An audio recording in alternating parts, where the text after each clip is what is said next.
First, want to say, thank you to my board colleagues for your confidence in me. I really appreciate it. This is one of the best boards I've worked with in my 23 years. It really is. And I'm really looking forward to what we're going to do together this year. So thank you. And to our county manager and our staff, which is mostly, there's some of them here, I think. I want to thank you. It is your work that makes the vision of this board and our residents a reality. And it's a privilege. I find it a privilege to work with you every day. So thank you very much for what you do. And I want to welcome everyone here. Thank you for coming. We're really glad to have you here.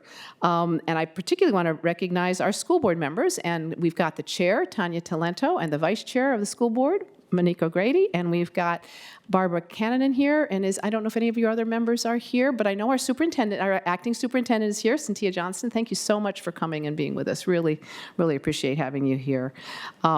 So this is a big year. All right, we're entering our 100th year of being called Arlington. It's also the 100th year of women having the right to vote, and the 61st year of our schools being desegregated. We just adopted our equity resolution last fall. Today, many people in Arlington and many businesses are excited about the change and growth spurred by Amazon's arrival. And today, many people and businesses in Arlington are concerned about, even fearful of, that very same change and growth. We've been managing change and growth for some time, doing it well. But the arrival of Amazon has made the scope of our current challenge large and clear. We need to change a paradigm. The paradigm that the most vulnerable in a society are the first to suffer from change and the last to gain from it, if they gain at all. Economic change tends not to be equitable. That's the old paradigm. We want a new one. We want to be a model of progress and growth with equity, and that's a tall order. I think focusing on 3 areas in 2020 will help. First, equity. We must commit to an Arlington where progress benefits everyone, not just some. And that especially includes our older residents, the people who built the Arlington we have today. Second, innovation. We need to double down on innovative thinking. We can't always keep using the same solutions. Third, resilience. The solutions we find must not only be equitable, but they need to last over time. So, as board chair, I will continue to focus on equity in 2020 like our chair did in 2019. We have a lot of work to do. It's outlined in the resolution we adopted, and it includes 4 simple questions. Who benefits? Who's burdened? Who's missing? And how do we know? I plan to use these questions as a guide in our decisions this year. If we make it a habit to ask these questions, we can truly start changing that old paradigm. However, it will take more than just to focus on equity. If we want to find new solutions, we will need to innovate. There are different definitions of innovate, but I like our managers the best. Innovation means removing the barriers to our thinking that keep us from seeing solutions. One of the greatest barriers to seeing solutions is the isms. Racism, sexism, ageism, tribalism, etc.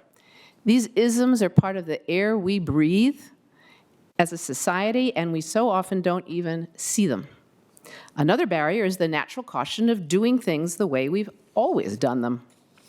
These are ingrained barriers to innovative thinking, and neither will fall easily, because innovation means taking risks, calculated risks, but risks nonetheless. If you try something you've never tried or no one has tried yet, you're going to make mistakes. The more successful companies, individuals, and communities know this. They take calculated risks so they can learn from the experience to improve next time. Now, we've been innovating some already. It hasn't, of course, always gone smoothly. For example, the innovative online snow map we introduced during the blizzard of 2016. It let everyone see which streets had been plowed and which had not. Unfortunately, exhausted snowplow drivers were the source of the information for those maps, and they made mistakes. So frustrated residents saw their unplowed street marked plowed. It was painful.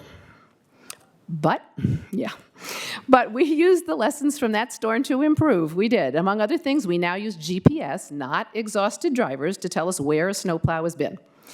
And we were reminded of another important lesson.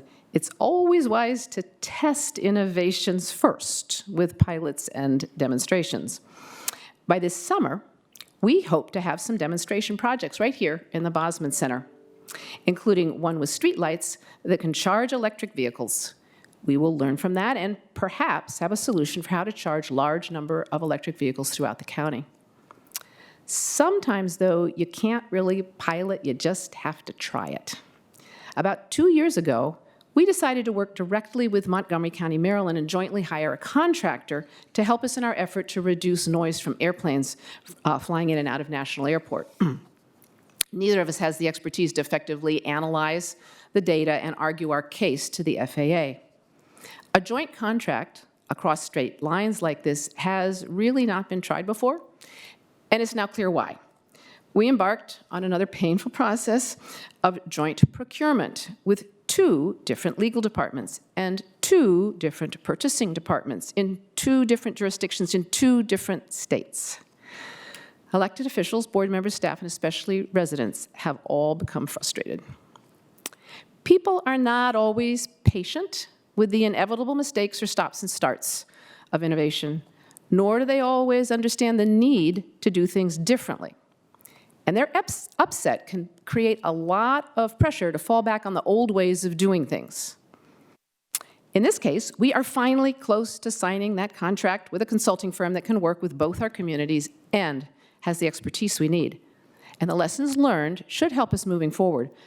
More and more, the big systemic challenges we face will require innovation and cross-jurisdiction cooperation. That's why we held a rare joint meeting with Alexandria last year and agreed to work together on affordable housing, workforce development, and supporting small businesses, especially those owned by women and minorities. Likely, there will be bumps along the road with this joint effort too.